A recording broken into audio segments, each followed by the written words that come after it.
ഇത് radio Janvani 90.8 megahertz മലയാളത്തിന്റെ മധുരതരംഗം.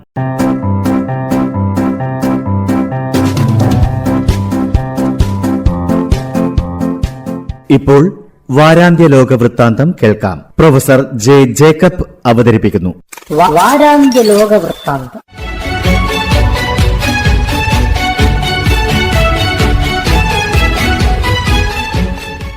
എല്ലാ മാന്യ ശ്രോതാക്കൾക്കും ലോകവൃത്താന്തത്തിലേക്ക് സ്വാഗതം. ഗാസയിൽ 60 ദിവസത്തേക്ക് വെടിനിർത്തൽ പ്രഖ്യാപിക്കുന്നതിനുള്ള ചർച്ചകൾ പുരോഗമിക്കുകയാണ്. എന്നാൽ ഹമാസും ഇസ്രായേലും പരസ്പരമുള്ള ആക്രമണത്തിന് ഒരു കുറവും വരുത്തിയിട്ടില്ല. ഇസ്രായേലിൻ്റെ ആക്രമണങ്ങളെ പ്രതിരോധിക്കാൻ ഹമാസിന് കഴിയുന്നില്ല. എന്നാൽ ഇസ്രായേൽ സൈന്യത്തിനെതിരെ പല പ്രദേശങ്ങളിലും ആക്രമണം ഉണ്ടാകുന്നു.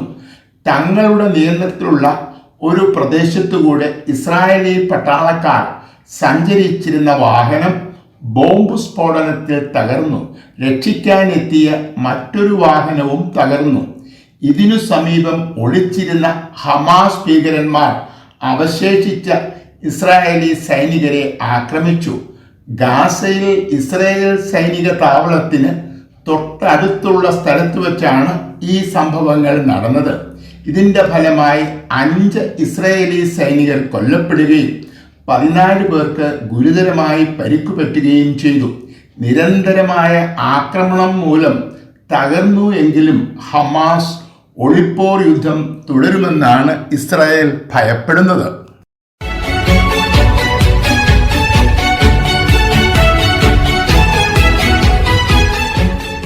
നാറ്റോയുടെ സെക്രട്ടറി ജനറൽ മാർക്ക് റിറ്റും അമേരിക്കൻ പ്രസിഡന്റ് ഡൊണാൾഡ് ട്രംപും തമ്മിൽ നടത്തിയ ചർച്ചയെ തുടർന്ന് ഉക്രൈന് ആയുധങ്ങൾ നൽകാൻ തീരുമാനിച്ചതായി ട്രംപ് അറിയിച്ചു.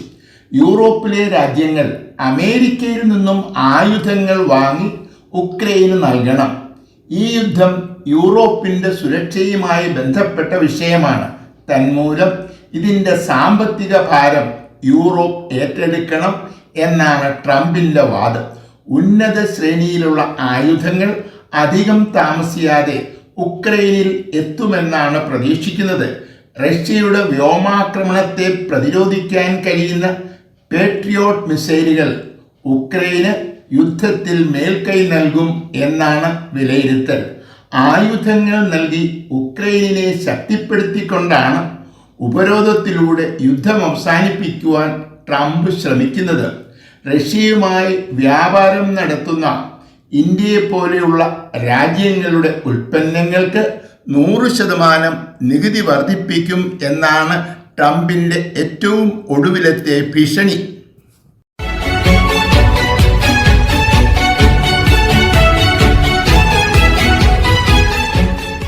നിമിഷപ്രിയയുടെ വധശിക്ഷ മാറ്റിവെച്ചു എന്ന വാർത്ത വലിയ സന്തോഷത്തോടെയാണ് ലോകം സ്വീകരിച്ചത്.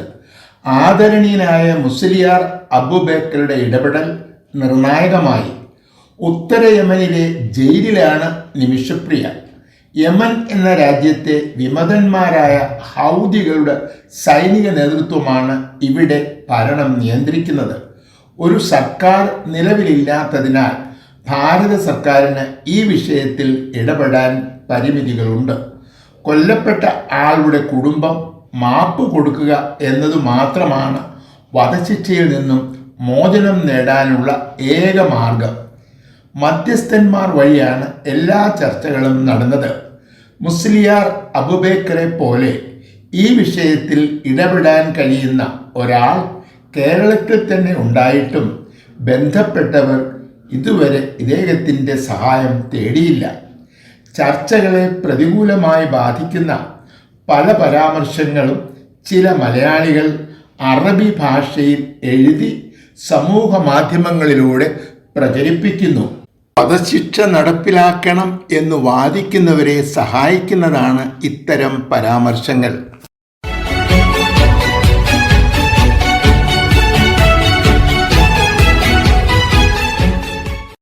കാലുവെട്ടും എന്ന് പറയുന്ന സ്ഥലത്ത് എങ്ങനെ പോകും ചോദ്യം കേരള യൂണിവേഴ്സിറ്റി വൈസ് ചാൻസലറുടേതാണ്.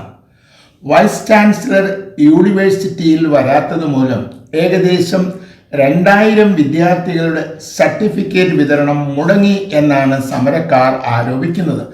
അപേക്ഷകളുടെ എണ്ണം 400 മാത്രമാണെന്നും ഒരു ദിവസം കൊണ്ട് ഒപ്പിടാവുന്നതേ ഉള്ളൂ എന്നുമാണ് വൈസ് ചാൻസലറുടെ വിശദീകരണം. പോലീസ് സംരക്ഷണം ലഭിക്കുന്നില്ല, ആക്രമണം ഭയന്നാണ് ഓഫീസിൽ എത്താത്തത് എന്നും വൈസ് ചാൻസലർ വിശദീകരിക്കുന്നു. നിയമവാഴ്ചയുള്ള ഒരു രാജ്യത്തും സംഭവിക്കാൻ പാടില്ലാത്ത കാര്യങ്ങളാണ് കേരള യൂണിവേഴ്സിറ്റിയിൽ സംഭവിച്ചുകൊണ്ടിരിക്കുന്നത്. സർക്കാർ നൽകിയ പാനലിൽ നിന്നും നിയമാനുസൃതം നിയമനം നേടിയ ആളാണ് ഇപ്പോഴത്തെ കേരള യൂണിവേഴ്സിറ്റി വൈസ് ചാൻസലർ. നിയമപരമായ കൃത്യനിർവഹണം നടത്താൻ ഇദ്ദേഹത്തെ തടയുന്നതിലൂടെ വിദ്യാർത്ഥികളെയാണ് ശിക്ഷിക്കുന്നത്. വിദ്യാർത്ഥി താൽപ്പര്യങ്ങളെ അവഗണിക്കുന്ന ഇത്തരം സമരങ്ങൾ വിദ്യാർത്ഥി സംഘടനകൾ ഏറ്റെടുക്കുന്നതിനെ ന്യായീകരിക്കാൻ കഴിയില്ല.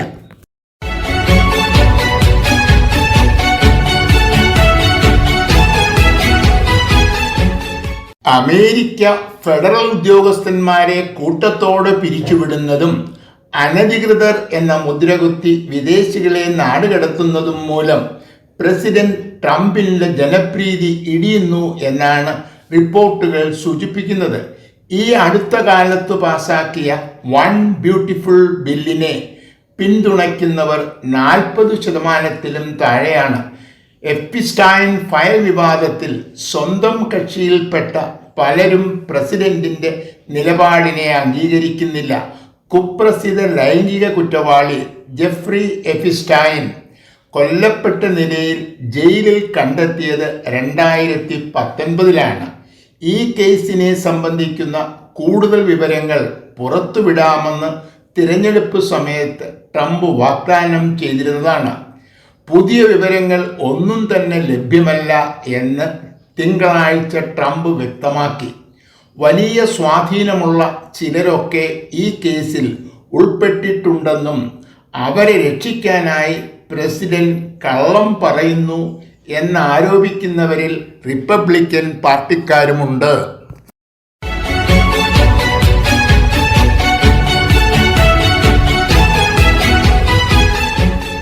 ഇസ്രായേൽ, സിറിയ, ലബനോൺ എന്നീ 3 രാജ്യങ്ങളിലായി ചിതറിക്കിടക്കുന്ന ഒരു ന്യൂനപക്ഷ മുസ്ലിം സമുദായമാണ് ഡ്രൂസ് എന്ന പേരിൽ അറിയപ്പെടുന്ന ജനസമൂഹം. സിറിയയിലെ ഭരണം നിയന്ത്രിക്കുന്ന സുന്നി മുസ്ലിങ്ങളും ഡ്രൂസ് വിഭാഗത്തിൽപ്പെട്ടവരും തമ്മിലുള്ള പോരാട്ടങ്ങൾ തുടരുകയാണ്.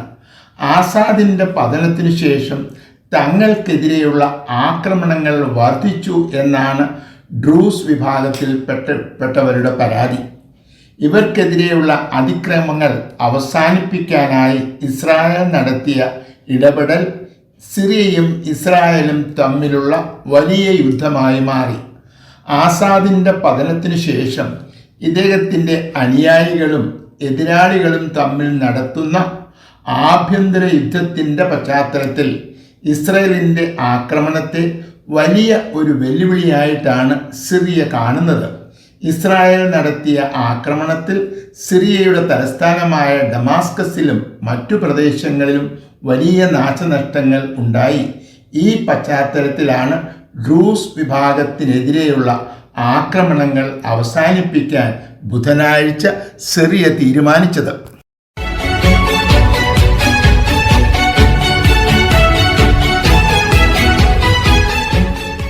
50 ദിവസത്തിനകം വെടിനിർത്തൽ പ്രഖ്യാപിച്ചില്ലെങ്കിൽ റഷ്യയുമായി വ്യാപാരം നടത്തുന്ന രാജ്യങ്ങളുടെ ഉൽപ്പന്നങ്ങളുടെ നികുതി 100% വർദ്ധിപ്പിക്കും എന്നാണ് അമേരിക്കൻ പ്രസിഡന്റ് ഡൊണാൾഡ് ട്രംപിൻ്റെ ഭീഷണി. ഇന്ത്യ, ചൈന, തുർക്കി തുടങ്ങിയ രാജ്യങ്ങളാണ് റഷ്യയിൽ നിന്നും എണ്ണ വാങ്ങുന്നത്. റഷ്യയുടെ മേൽ അമേരിക്ക ഉപരോധം പ്രഖ്യാപിച്ചതുമൂലം യൂറോപ്യൻ രാജ്യങ്ങൾ റഷ്യയിൽ നിന്നുള്ള പെട്രോളിയം ഉൽപ്പന്നങ്ങൾ ബഹിഷ്കരിച്ചു എങ്കിലും റഷ്യയ്ക്ക് അമേരിക്ക പ്രതീക്ഷിച്ചിരുന്നത് പോലെയുള്ള സാമ്പത്തിക തകർച്ചയുണ്ടായില്ല. യൂറോപ്പിലെ എണ്ണ വിപണി നഷ്ടപ്പെടുന്നതോടെ റഷ്യ സാമ്പത്തികമായി തകരുമെന്നും ഉക്രൈനെതിരെയുള്ള യുദ്ധം അവസാനിപ്പിക്കാൻ തയ്യാറാകും എന്നുമായിരുന്നു അമേരിക്കയുടെ വിലയിരുത്തൽ. ഇന്ത്യയെപ്പോലെയുള്ള രാജ്യങ്ങൾ കൂടുതൽ എണ്ണ വാങ്ങാൻ തയ്യാറായതോടെ ഈ കണക്കുകൂട്ടലുകൾ തെറ്റി. ഈ സാഹചര്യത്തിലാണ് ഇന്ത്യക്കെതിരെയുള്ള ട്രംപിൻ്റെ നീക്കം. എവിടെ നിന്നും എണ്ണ വാങ്ങണം എന്ന് ഇന്ത്യ തീരുമാനിക്കും എന്നാണ് ഇന്ത്യ പ്രതികരിച്ചത്.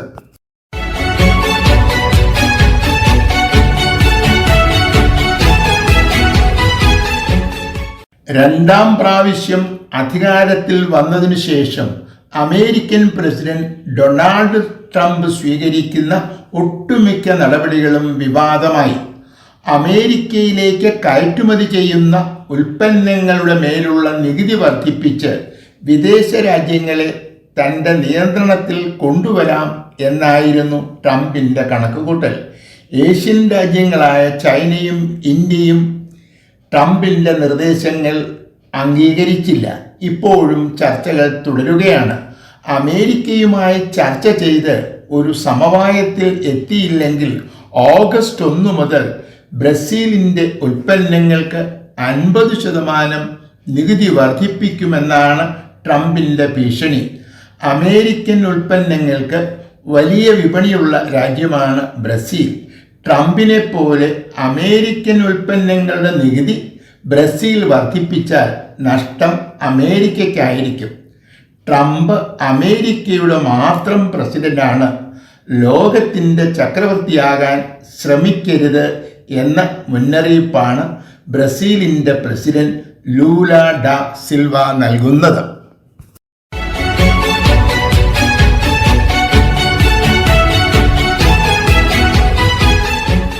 ഓഗസ്റ്റിൽ നടക്കാനിരിക്കുന്ന ഷാങ്ഹായ് കോർപ്പറേഷൻ ഓർഗനൈസേഷൻ്റെ ഉച്ചകോടിയുടെ ഭാഗമായി സംഘടിപ്പിക്കുന്ന വിദേശകാര്യമന്ത്രിമാരുടെ സമ്മേളനത്തിൽ നമ്മുടെ വിദേശകാര്യമന്ത്രി ജയശങ്കർ പങ്കെടുത്തു.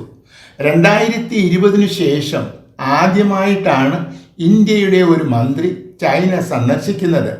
രണ്ടു രാജ്യങ്ങളുടെയും വിദേശകാര്യമന്ത്രിമാർ തമ്മിൽ നടത്തിയ ചർച്ചകൾ വലിയ വാർത്താ പ്രാധാന്യം നേടി.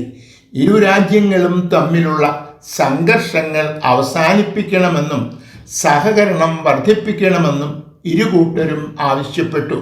വിദേശകാര്യമന്ത്രിമാർ തമ്മിലുള്ള ചർച്ചകൾക്ക് ശേഷം ജയശങ്കർ ചൈനീസ് പ്രസിഡന്റ് ഷീ ജിൻപിങ്ങിനെയും സന്ദർശിച്ചു. ഏഷ്യയിലെ വൻശക്തികളായ ചൈനയും ഇന്ത്യയും തമ്മിലുള്ള സഹകരണം വർദ്ധിപ്പിക്കുന്നതിലൂടെ ഇരു രാജ്യങ്ങൾക്കും വലിയ നേട്ടങ്ങൾ ഉണ്ടാകും. ചൈനയ്ക്കെതിരെയുള്ള നീക്കത്തിൻ്റെ ഭാഗമായിട്ടാണ് ഇന്ത്യയെയും പാകിസ്ഥാനെയും ഒപ്പം നിർത്താൻ അമേരിക്ക ശ്രമിക്കുന്നത്. ശക്തമായ ഇന്ത്യ ചൈന സഹകരണം അമേരിക്കയ്ക്ക് വലിയ ഒരു വെല്ലുവിളിയായിരിക്കും.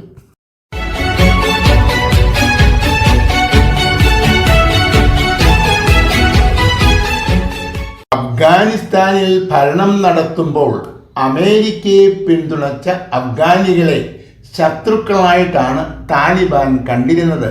ഭരണം ലഭിച്ചാൽ തങ്ങളുടെ ജീവൻ അപകടത്തിലാകും എന്ന് ഈ അഫ്ഗാനികൾ അമേരിക്കയെ ബോധ്യപ്പെടുത്തിയിരുന്നു. യൂറോപ്പിലേക്ക് ഇവരെ മാറ്റിപ്പാർപ്പിക്കാം എന്നായിരുന്നു അമേരിക്കയുടെ വാഗ്ദാനം. താലിബാൻ ഭരണകൂടത്തിൻ്റെ ശ്രദ്ധയിൽപ്പെടാതെ അതീവ രഹസ്യമായിട്ടാണ് ഈ അഫ്ഗാനികൾ വിദേശ രാജ്യങ്ങളിലേക്ക് പോയിരുന്നത്. വിദേശങ്ങളിലേക്ക് മാറ്റിപ്പാർപ്പിക്കും എന്ന് ഉറപ്പ് ലഭിച്ചവരിൽ പലരും ഇപ്പോഴും താലിബാൻ ഭരിക്കുന്ന അഫ്ഗാനിസ്ഥാനിലാണ് താമസിക്കുന്നത്. ഇവരെ സംബന്ധിക്കുന്ന വിവരങ്ങൾ 2022 തന്നെ പുറത്തായെങ്കിലും അത് പരസ്യപ്പെടുത്തുന്നത് കോടതി വിലക്കിയിരുന്നു. ചൊവ്വാഴ്ച കോടതി ഈ വിലക്ക് നീക്കി. വിദേശ രാജ്യങ്ങളിലേക്ക് പോകാൻ അപേക്ഷ നൽകിയ അഫ്ഗാനികളുടെ വിവരങ്ങൾ താലിബാൻ ഭരണകൂടത്തിന് ലഭിക്കും. തങ്ങൾക്കെതിരെ ഇവർ പ്രതികാര നടപടികൾ സ്വീകരിക്കും എന്ന ഭയത്തിലാണ് അമേരിക്കയോടൊപ്പം നിന്ന അഫ്ഗാനികൾ. വാരാന്ത്യ ലോക വൃത്താന്തം.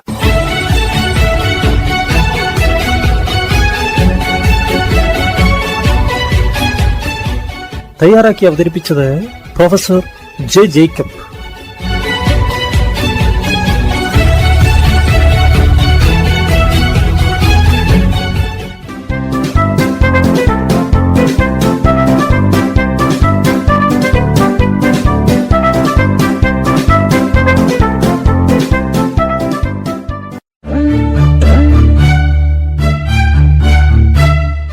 നിങ്ങൾ കേട്ടുകൊണ്ടിരിക്കുന്നത് ജൻവാണി 90.8 കമ്മ്യൂണിറ്റി FM.